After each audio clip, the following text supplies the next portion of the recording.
ನಾನು ಡಿ ಶಶಿಧರ್ ಕಾಡ್ಕೊತ್ತನಹಳ್ಳಿ, ಪತ್ರಕರ್ತರು, ಮಂಡ್ಯ ನಗರಾಭಿವೃದ್ಧಿ ಪ್ರಾಧಿಕಾರ ರಚನೆಯಾಗಿ 50 ವರ್ಷ ಕಳೆದರೂ ಕೂಡ ಹಿಂದೆ ಆಡಳಿತ ನಡೆಸಿದಂಥ ಯಾರೂ ಕೂಡ ದಲಿತರನ್ನು ಅಲ್ಲಿಗೆ ಅಧ್ಯಕ್ಷರನ್ನಾಗಿ ಮಾಡಿರಲಿಲ್ಲ.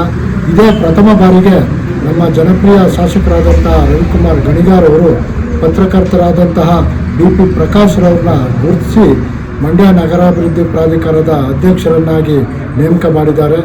ಅದರಂತೆಯೇ ಮುಖ್ಯಮಂತ್ರಿಗಳಾದಂಥ ಸಿದ್ದರಾಮಯ್ಯನವರು ಹಾಗೂ ಉಪಮುಖ್ಯಮಂತ್ರಿಗಳಾದಂತಹ DK ಶಿವಕುಮಾರ್ ಅವರ ನೇತೃತ್ವದ ಕಾಂಗ್ರೆಸ್ ಸರ್ಕಾರದಲ್ಲಿ ಮಳವಳ್ಳಿಯ ಜನಪ್ರಿಯ ಶಾಸಕರಾದಂಥ PM ನರೇಂದ್ರ ಸ್ವಾಮಿರವರಿಗೆ ಮಾಲಿನ್ಯ ನಿಯಂತ್ರಣ ಮಂಡಳಿ ಅಧ್ಯಕ್ಷರನ್ನಾಗಿಸಿ ಹಾಗೂ ಡಾಕ್ಟರ್ ಮೂರ್ತಿರವರಿಗೆ ಕರ್ನಾಟಕ ಅನುಸೂಚಿತ ಜಾತಿ ಹಾಗೂ ಅನುಸೂಚಿತ ಪಂಗಡಗಳ ಅಧ್ಯಕ್ಷರನ್ನಾಗಿ ನೇಮಕ ಮಾಡಿ ಹಾಗೂ ವಿಜಯಲಕ್ಷ್ಮಿ ರಘುನಂದನ್ ರವರಿಗೆ ಸಣ್ಣ ಕೈಗಾರಿಕಾ ಅಭಿವೃದ್ಧಿ ನಿಗಮದ ಅಧ್ಯಕ್ಷರನ್ನಾಗಿ ನೇಮಕ ಮಾಡಿ ಆದೇಶ ಹೊರಡಿಸುವ ಮೂಲಕ ದಲಿತರಿಗೆ ಅಧಿಕಾರ ನೀಡುವಲ್ಲಿ ರಾಜ್ಯದ ಕಾಂಗ್ರೆಸ್ ಸರ್ಕಾರ ಯಶಸ್ವಿಯಾಗಿದೆ.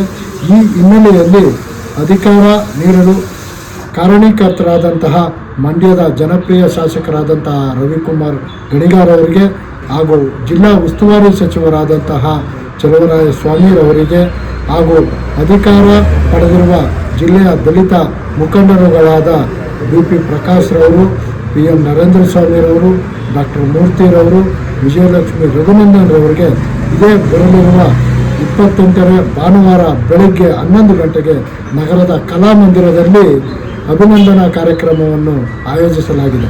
ಈ ಕಾರ್ಯಕ್ರಮಕ್ಕೆ ನಾನು ಕೂಡ ಬರ್ತಾ ಇದ್ದೀನಿ.